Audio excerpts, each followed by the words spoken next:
કરીએ. જય જય શ્રી રામ. જય શ્રી રામ. હું ગુજરાતના લોક સાહિત્યકાર હકાબા ગઢવી, વિદ્વાન, જાણીતા ગાયક, સંચાલક એવા હકાબા ગઢવીને જોરદાર તાળીઓ સાથે આમંત્રિત કરું છું. બાજુ પડ્યો. આદરણીય હકાબા ગઢવીનું સ્વાગત છે જોરદાર તાળીઓ સાથે. જય જય શ્રી રામ. જય શ્રી રામ. ભારત માતા કી જય. ભારત માતા કી જય. ગઢવી, આપનું સ્વાગત છે સરદાર પટેલ સેવાદળના આંગણે. અમે શું આપને આવકારીએ છીએ. ખૂબ મોટી સંખ્યામાં આપણે સાંભળવા બધા પધાર્યા છે. સ્વાગત.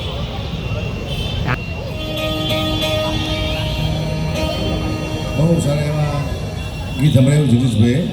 કલાકાર જાજા છે, ટાઈમ ઓછો છે, બધા બે બે મિનિટ બોલશે. મારો વિષય હાસ્યનો છે, હવે મારે ગાવું પડશે હાસ્ય હાલે એવું લાગતું હતું મને. જો હે ઓકે જો એકાદ જોક્સ કહી દઉં, મજા આવશે. મજા આવે ને આપણે. જીગાભાઈ ભાઈ જા મોટા પણ જલ્દી જીગાભાઈ ના એટલે ભાઈ જાય ડિસ્ટર્બ થાય બધું અમને. જો ભાઈ જાઓ બહુ સારા એવા આજનો કાર્યક્રમ.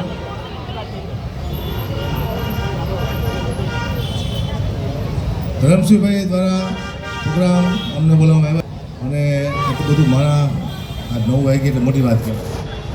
યા રામચંદ્ર ભગવાનની આ રામનવમી એ વિશે આપણે બધા છીએ. તો હું એકાદ બે જોક્સ કીધું અને એકાદી નાની સ્તુતિ કીધું એટલે વાર્તા પૂરી થાય. દાદા વિક્રમભાઈ છે અમારે. ચાલો કોને જાઓ બોલો એકાદી લાઈન એક કહી દઉં પહેલાં અને પછી કહી બે તને. એ કૌશલ્યાના કુંવર તમારી જોયું તારું રે. કૌશલ્યાના કુંવર તમારી આરતી રોજ તારું રે.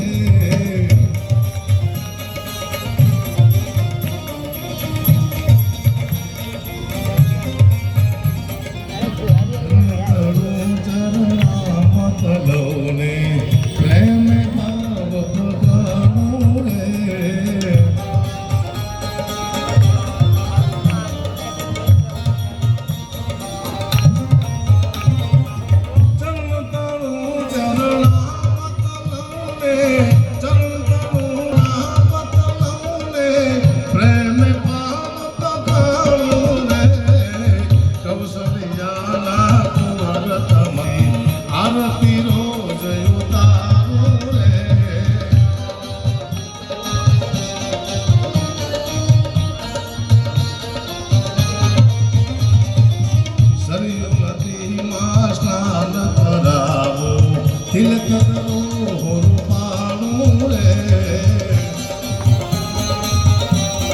એસ પક્ષ કહેવાય ને, એસ પક્ષ.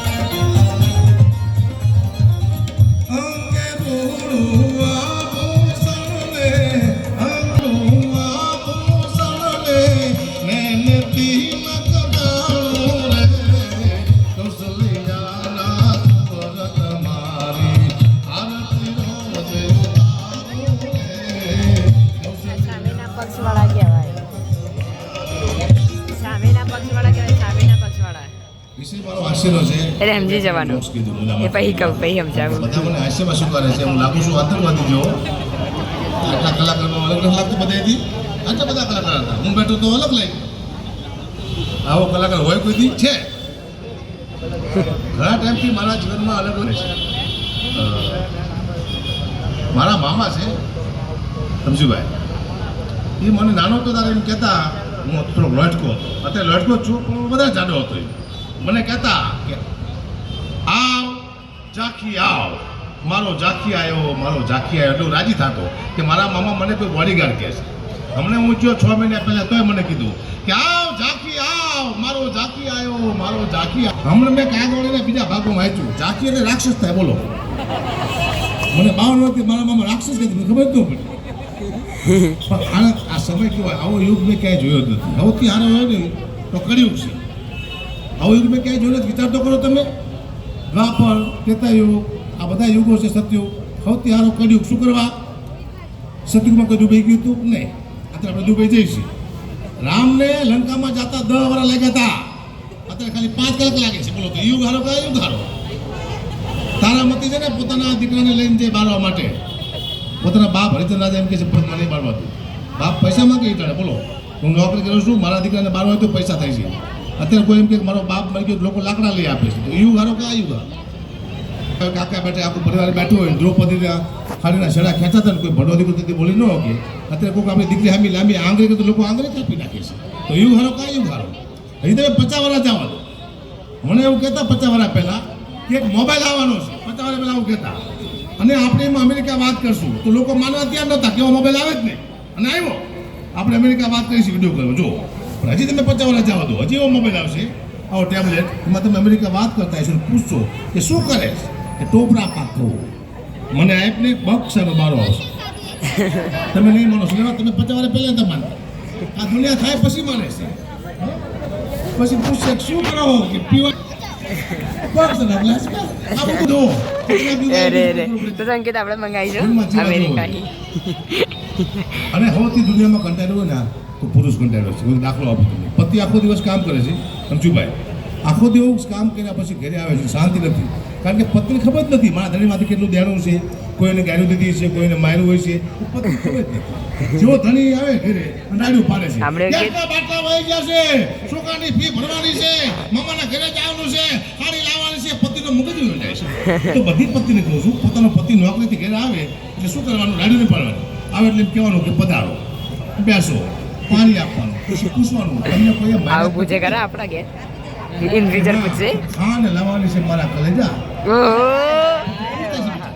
આવું કે છે ને અમારો કલેજા મને હમણાં હમણાં એક ભાઈ કીધું બૈરો હજી જજો ઇન ફ્યુચર શમશાનનું દેગામ, શમશાનનું ઉઠન કરવા જેવું દેગામમાં મેં રિબિન કાપી શમશાનની ખાટ દે રિબિન કાપીનું ઘરે આવતો રહ્યો. મહિના પછી મેં ફોન કર્યો તો તમારા ગામમાં કેવું ચાલે છે?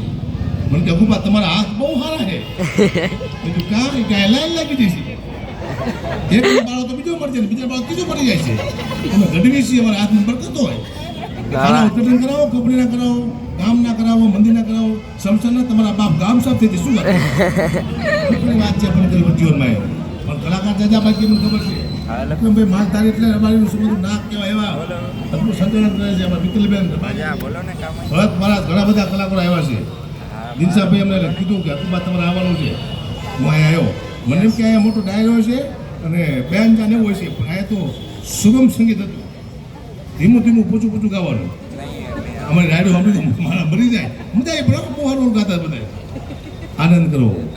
સમય બદલી ગયું છે, દુવા બદલાના, લોકગીત છંદ બદલાનું સંસ્કૃતિમાં. પણ આપણા જે લોકગીત છે લુપ્ત થઈ ગયા છે.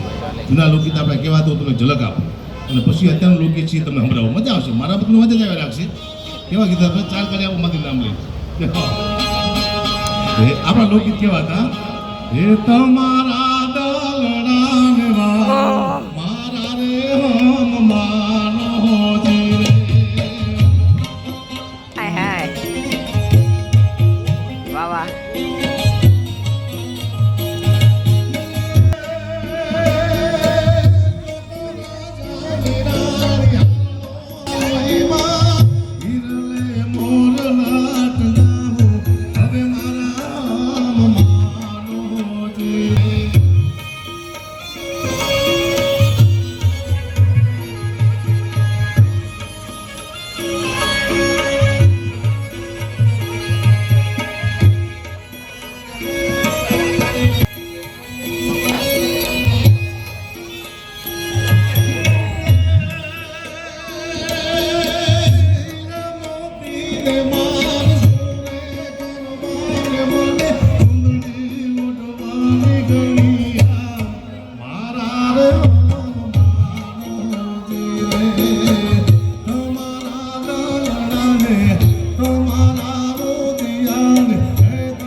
શું હાલત થાય? હવે બધું ભગાય નહીં. હવે કેવું થયું છે? ગીત બદલી ગયા કે જો તો ગોરા દે તને ચાંદરા ગયા ઉપર ચાંદી પહોંચ્યું છે ચાર મારા રે રામ મારો રે હવે મોટું થઈ ગયું છે એ લીધે ભાઈ નહીં આ બધા લોકગીત હતા ને એ સંસ્કૃતિ હતી હવે લોકગીત બદલાયા એવા લોકગીત આવ્યા છે તમે સાંભળ્યા છે શિફ્ટ મોટર કાર ગાડી અમે તો ફરવાના હતા હપ્તા પર તમારા બાપ ફરવાની સીધા હારા ફરશું ક્યાં દુનિયા સાહેબ લુપ્ત થઈ ગયું બધું આપણી દીકરીના નવા નવા લગ્ન થતા ને નવી સાડી પહેરતી ને લોકગીત બન્યા છે આપણને યાદ નથી આપણે ભૂલી ગયા છે આપણી દીકરીના નવા લગ્ન થતા નવી દીકરી આપણી સાડી પહેરતી